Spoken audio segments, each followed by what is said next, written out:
resultado. E eu gosto muito porque você tem uma habilidade muito forte que é contar histórias. A habilidade de você contar histórias é de você, dentro de uma história, existem grandes ensinamentos. Qual que é uma história? Porque você é um grande estudioso, assim, da Bíblia. Eu gosto muito Puta, pra mim é o livro dos livros. Qual que é uma história que vira e mexe? Você conta que é carregado de uma boa história, que você sabe que vai servir para o empresário, para o empreendedor, para alguém que está começando, mas você sabe que essa história Cara, do ensino. Eu sei que é duro, porque eu nem não, sei. tem muitas. Posso escolher uma, mas não é a melhor. É simplesmente a que está vindo na minha cabeça, porque tem muitas. Deixa vir. Né? A que veio na minha cabeça agora é a parábola do filho pródigo. Serve para qualquer coisa. Por exemplo, esse ano passado, quer dizer, 2020, eu tive o privilégio de ser preletor lá lá do Flávio Augusto, no Powerhouse. No Powerhouse. Então, poxa, é uma grande, se não a maior conferência de empreendedores da América Latina, e eu era o preletor. E aí, eu perguntei, falei, Flávio, você sabe o que eu falo, né? Você não está imaginando que eu vou fazer uma conta para empresário prosperar, porque não é o que eu falo. Ou seja, você tem que dizer, você sabe que eu... Você sabe que eu sou teólogo. Você sabe que eu vou pregar, abra sua Bíblia, tô brincando. Mas eu vou usar, sabe? Não, tudo bem, beleza. O combinado não sai caro. Aí quando apertou o REC, começou, eu falei assim, gente, eu quero contar pra vocês a parábola do bom samaritano, que é outra parábola. O que eu vou contar agora pra vocês é do filho pródigo. Cara, mas eu acho animal essa habilidade sua de usar os ensinamentos, cara, de Deus. Que estão dando certo há 2000 anos. Presta atenção, a questão da Bíblia não tem a ver com fé necessariamente. É bom te deixar isso aqui claro.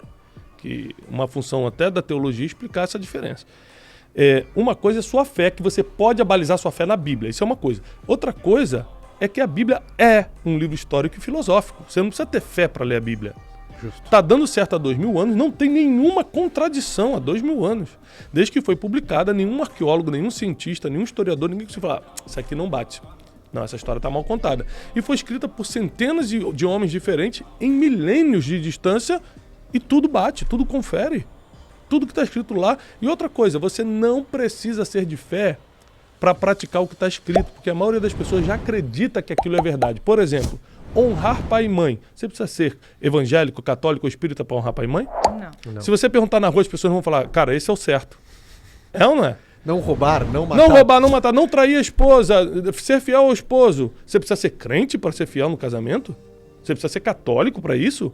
Ou é o senso comum de moralidade ou do que for? Você está entendendo? Então, assim, a Bíblia, na verdade, ela é um manual de instrução do ser humano, assim como você compra uma geladeira e vem um manual de instrução. É lógico que as religiões se apoderaram da Bíblia e a usam a seu favor. Mas a Bíblia deveria ser um livro obrigatório nas escolas. Eu defendo um ensino bíblico nas escolas não religioso. Não estou defendendo o ensino religioso. Total. O ensino bíblico. Usando a Bíblia como livro histórico e filosófico para levar um conhecimento às crianças e aos adolescentes que reduziria muito problemas sociais como a marginalidade, problemas com drogas, problemas familiares seríssimos e outras coisas, até de caráter. Por exemplo, a Bíblia fala que você tem que falar a verdade. Porque muitos problemas a gente tem na sociedade porque as pessoas mentem. Né? As pessoas enganam, as pessoas roubam. Ou seja, a Bíblia fala, isso não pode. Se a gente seguisse a Bíblia, o mundo seria melhor, independente da religião. Foi por isso que ela foi deixada, ela tem um propósito que ela foi exatamente, é um manual de vida do ser humano. Então, assim, no Powerhouse, esse ano eu falei sobre a parábola do bom samaritano. E usei a parábola do bom samaritano para aplicar na vida empreendedora. Cara, foi demais. A gente recebeu milhares de testemunhos, depoimentos. A que eu quero usar hoje é a parábola do filho pródigo. Como é que é a parábola do filho pródigo? É um filho de um multimilionário, tinha ele e o irmão. A Bíblia diz que ele chega para o pai dele. Primeiro vamos esclarecer o que é uma parábola. Parábola é uma história representativa, ilustrativa. Jesus usava muito parábola para você entender é um storytelling.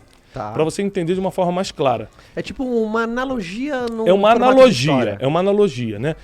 Você perguntava alguma coisa para Jesus, se a resposta era muito difícil, ele te respondia com uma parábola para você entender. Aí assim, era um contador de história. Era um contador de história perito. Eu falei assim, Jesus, o que é isso? O que é aquilo? Ele falou, bom, é como um grão de mostarda e começar. História. Entendeu? Então, entendi.